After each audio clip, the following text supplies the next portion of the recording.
Multiple sclerosis is a very complex disease, where complexity is due to the fact that the disease is a multifocal disease, so it doesn't affect the central nervous system in a systematic manner with only one area degenerated. It is determining a combination of lesions in different sites.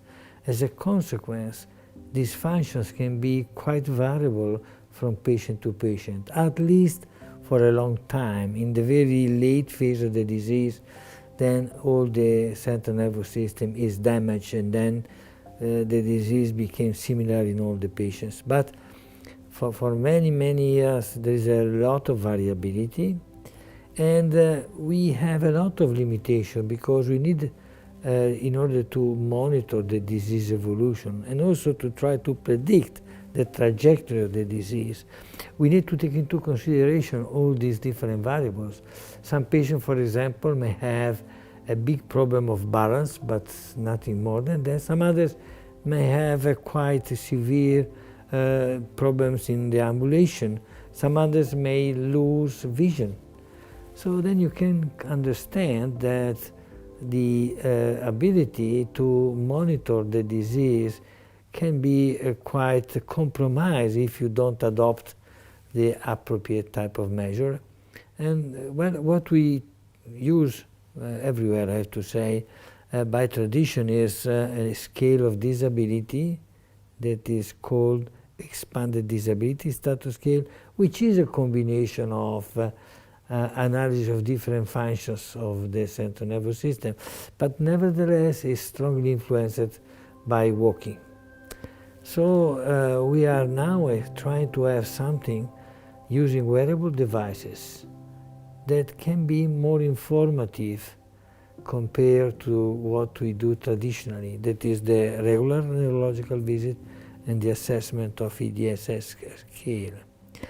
We thought that it was very fundamental at that time, 5 years ago, to try to find markers that are able to reveal in anticipation one attack or a bad evolution of the disease. This was the idea. And now we have another possibility, which can be a very important step in the understanding the disease and in treating the disease.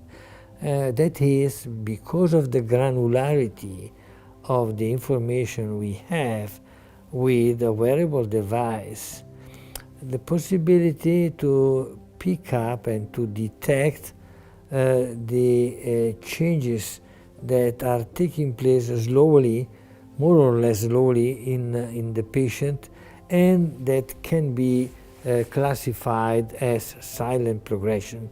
It is a revolution because this type of damage is driven by completely different pathophysiological mechanisms than the attacks, and also it responds to other type of treatments.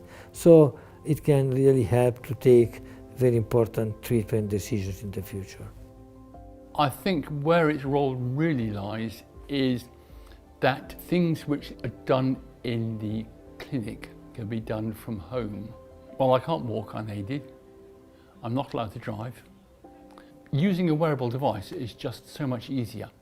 I can use it at home and I can be assessed 24/7 from home, and they can see how much you're standing up, how far you can walk, did you fall over, which in the clinical environment you've got maybe an hour, if you're lucky, every 6 months.